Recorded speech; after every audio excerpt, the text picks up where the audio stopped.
Assalamualaikum Besti. Terima kasih ya sudah mau klik video ini. Di video kali ini aku ingin bercerita tentang pengalaman mistis yang dialami oleh pedagang kue putu bambu. Kita sebut saja namanya Pak Eko. Seperti biasa, Pak Eko berdagang mulai pukul 4 sore. Pada saat itu, dari sore hingga malam, yang membeli dagangan Pak Eko masih tergolong sepi. Sehingga Pak Eko masih berkeliling dari kampung ke kampung lain untuk menghabiskan dagangannya.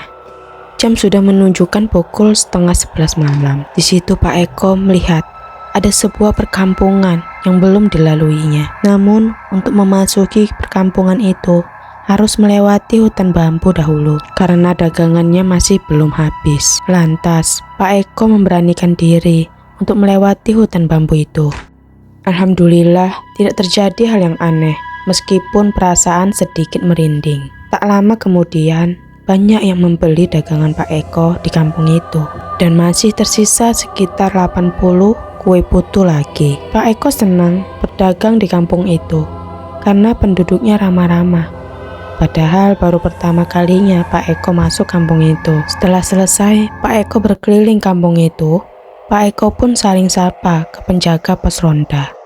"Mas, ya mas, gimana? Laris mas dagangannya?" "Alhamdulillah mas," ucap Mas Eko. "Oh, alhamdulillah. Ya udah, hati-hati ya mas kalau lewat hutan bambu itu," kata warga yang ada di pos ronda. Mas Eko berjalan melewati hutan bambu itu. Ada suara seorang wanita yang memanggil Mas Eko dari belakang. "Mas, beli kue putunya mas." "Oh iya mbak, mau beli berapa banyak mbak?" ucap Mas Eko. 150 mas. Ucap wanita itu. Ketika wanita itu menghampiri gerobak Mas Eko mencium wanita itu wangi sekali. Wanginya seperti wangi bunga yang ada di kuburan. Wanginya itu sangat menyengat dan wanita itu sangat cantik. 150? Wah, gak ada sebanyak itu neng.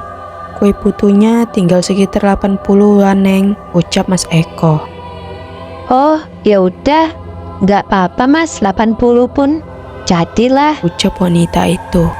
Pak Eko pun senang karena dagangannya habis. Namun setelah wanita itu mau beranjak pergi dan membelakangi Mas Eko, tiba-tiba Mas Eko terkejut karena ia melihat punggung wanita itu bolong dan banyak belatungnya. Sontak, hal itu bikin Mas Eko takut dan berlari sambil mendorong gerobaknya. Setelah sampai rumah, Mas Eko meriksa uang yang diberi wanita itu tadi.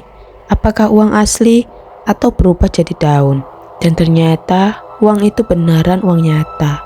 Namun, uang itu uang jadul. Entah masih laku atau tidaknya, Mas Eko pun menyimpan uang itu sebagai barang antik. Setelah kejadian itu, entah mengapa, setiap harinya dagangan Mas Eko laris manis selama seminggu berturut-turut, sehingga Mas Eko berjualan tidak sampai larut malam. Setelah seminggu itu, Mas Eko berjualan lagi memasuki kampung itu karena dagangannya masih ada. Namun Mas Eko dikejutkan. Ada seorang wanita duduk di pohon bambu yang melintang jalan kampung. Ia pun memanggil Mas Eko, namun dengan wujud yang menyeramkan, yaitu wujud sundel bolong. Karena Mas Eko takut, ia pun memutarkan gerobaknya dan tidak jadi memasuki kampung itu. Dan tiba-tiba sosok itu tertawa cekikikan dan Pak Eko berlari sampai ke sebuah masjid. Alhamdulillahnya masih ada beberapa warga duduk di masjid itu. Lalu warga itu menyapa Mas Eko. "Loh, kenapa mas? Kok lari-lari seperti itu?" "Anu pak, itu ada sundel bolong di hutan bambu itu. Kemarin sempat membeli putu saya dengan jumlah yang banyak. Namun setelah berbalik arah, tuh punggungnya bolong pak," ucap Mas Eko. "Oh iya mas, dulu sekitar 10 tahun yang lalu, kampung itu digemparkan penemuan mayat wanita yang sedang hamil mas di hutan bambu itu. Wanita itu korban begal mas. Saat pulang kerja, wanita itu dirampok dan dibunuh di hutan bambu itu. Warga awalnya tidak ada yang tahu. Ketahuannya karena mencium bau bangkai yang sangat menyengat. Dulu wanita itu ditinggal sama suaminya pas dalam kondisi hamil. Jadi sampai sekarang arwahnya bergentayangan mas. Warga nggak tahu di mana keluarganya. Jadi yang menguburkan tuh para warga setempat. Dan bayinya juga meninggal mas karena tertusuk benda tajam. Innalillahi, kasihan banget ya mas.